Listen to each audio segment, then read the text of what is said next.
ठाकुर जी को सर्दी का एहसास। उत्तर भारत में कड़ाके की सर्दी का सितम जारी है। हर रोज दिन और रात का तापमान में भारी गिरावट आने लगा।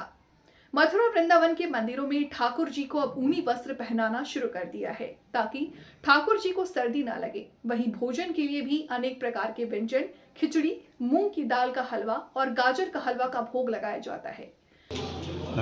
मैं श्री वत्स गोस्वामी श्री राधा रमन लाल जी को चरण सेवक। हमारे यहाँ ब्रज में ठाकुर को लाल लड़ावे की जो तरीका है, जो विधि है, वो शास्त्र के अनुसार ऐसी हैं कि आनुकूल्येन कृष्णानुशीलनम भक्ति उत्तमा। वही सेवा सर्वोत्तम है जो हमारे ठाकुर को अनुकूल पड़े। तो अनुकूल पड़ने के टाइम जो लाल लड़ाने की सेवा है, वहाँ में ऋतुन को बहुत बड़ा हाथ। तो हमारी षड ऋतु हैं, मूल रूप से ग्रीष्म, बरसात और शीत। तो और इनके मध्य में एक एक ऋतु बसंत, हेम और इत्यादि। तो शीतकाल जो प्रारंभ भयो है, या शीतकाल में ठाकुर को जो अनुकूल पड़ेगा वह है मेवा, गरम मसाले, लौंग, जावित्री, जायफल, कस्तूरी, केसर इत्यादि वस्तुओं को ठाकुर को भोग धरो जाए है।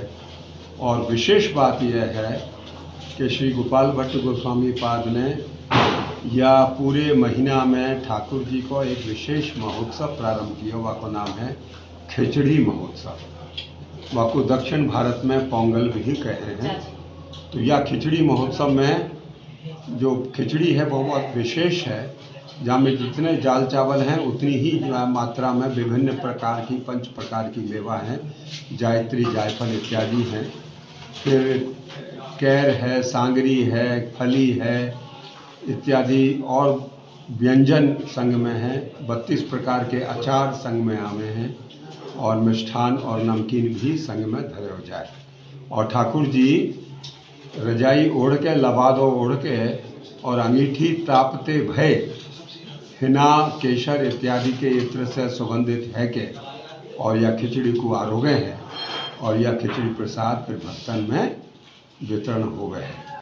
दिसंबर के माह में कड़ाके की सर्दी के चलते लोग गर्म कपड़े पहनना शुरू हो चुके हैं। वहीं मथुरा और वृंदावन के मंदिरों में ठाकुर जी को ऊनी वस्त्र पहनाए जाते हैं। सिर पर टोपी, हाथों में दस्ताने और स्वेटर धारण कराए जाते हैं। वृंदावन के राधा रमन मंदिर में ठाकुर जी के लिए चांदी की अंगूठी सिलगाई जाती है ताकि सर्दी ना लगे ठाकुर जी को।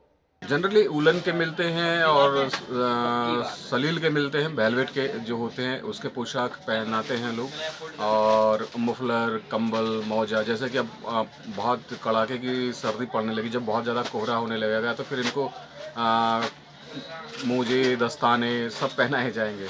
ब्रज में ठाकुर जी की बाल स्वरूप में पूजा की जाती है। वृंदावन और मथुरा के मंदिरों में सर्दी, गर्मी और वर्षा ऋतु का एहसास ठाकुर जी को कराया जाता है। सर्दियों में बाके बिहारी मंदिर, राधा रमन, दामोदर मंदिर और प्रेम मंदिर में ठाकुर जी के लिए ऊनी वस्त्र के साथ रजाई, गद्दे और अंगीठी सिलवाई जाती है। सर्दी के मौसम में ठाकुर जी के लिए भोग का विशेष ध्यान रखा जाता है। हर रोज ठाकुर जी के लिए अनेक प्रकार के व्यंजन, हलवा पूरी, सब्जी के साथ खिचड़ी और मेवा केसर से युक्त खीर भी बनाई जाती है। हर रोज दूर दराज से लाखों की संख्या में श्रद्धालु मथुरा वृंदावन के मंदिर दर्शन करने के लिए आते हैं। अपनी आराध्य भगवान ठाकुर जी के लिए ऊनी वस्त्र की बाजार में बिक्री लोगों को खूब भा रही है। बाजारों में ठाकुर जी के लिए टोपी, स्वेटर, मफलर, ऊनी वस्त्र और रजाई गद्दे खूब बिक रहे हैं। भारत में कड़ाके की सर्दी का सितम जारी है। दरअसल बता दें कि मथुरा वृंदावन के मंदिरों में भी ठाकुर जी के लिए अब गर्म वस्त्र पहनाना शुरू हो चुके हैं। दरअसल हम बता दें कि वृंदावन के बाके बिहारी मंदिर, राधा रमन मंदिर और कई मंदिरों में ठाकुर जी के लिए गर्म वस्त्र पहनाए जाते हैं। दरअसल दिखा सकते हैं कि जिस प्रकार से जो बाजारों में ठाकुर जी के लिए जो वस्त्र है वो गर्म कपड़े बिक रहे हैं। जिस तरह से लड्डू, जो गोपाल जी की जो पूजा होती है, जिस तरह से टोपा है, रजाई गद्दे हैं, ऊनी वस्त्र पहनाए जाते हैं। क्योंकि इनसे हम बात करेंगे जी, अभी कुछ बेच भी है ठाकुर जी के लिए गर्म वस्त्र कब? हाँ, अभी जैसे पिछले 1 महीना पहले से शुरू हो जाती है, सर्दी आने के पहले, कार्तिक माह। अच्छा, हाँ, जैसे लोगों को ठंड लगती है, ऐसे ठाकुर जी के लिए गर्म ठाकुर जी भी तो इंसानों की तरह है, उन्हें बच्चों की तरह रखना चाहिए। वस्त्र। जैसे अपने बच्चों को रखते हैं ऐसे ठाकुर जी को रखना चाहिए। बाहर से श्रद्धालु आते हैं खूब हाँ, खूब ले जाते हैं वे तो। पसंद आते हैं। हाँ, उन्हें पसंद भी आते हैं, मतलब ले भी जाते हैं और नई नई प्रकार की चीजें मांगते हैं। जैसे हम पहन रहे हैं वैसे ठाकुर जी को पहना, जो हम खा रहे हो ठाकुर जी को खिलाओ, जो हम पानी पी रहे हो ठाकुर जी को पिलाओ, उनको लक्षित करने चाहिए। इस प्रकार से जो उत्तर भारत में जो कड़ाके की सर्दी है नवंबर से शुरू हो जाती है और जनवरी तक जो सर्दी का मौसम रहता है, गर्म कपड़े पहनाए जाते हैं, वहीं ठाकुर जी के भोग की व्यवस्था की जाए तो वो भी गर्म चीज दी जाती है। हलवा का भोग लगाया जाता है, खिचड़ी का भोग लगाया जाता है। तो कहीं ना कहीं मान सकते हैं जो एक बाल स्वरूप में जो ठाकुर जी की सेवा होती है सर्दी के मौसम में उनका विशेष ध्यान रखा जाता है। प्रवीण कुमार शर्मा, मथुरा।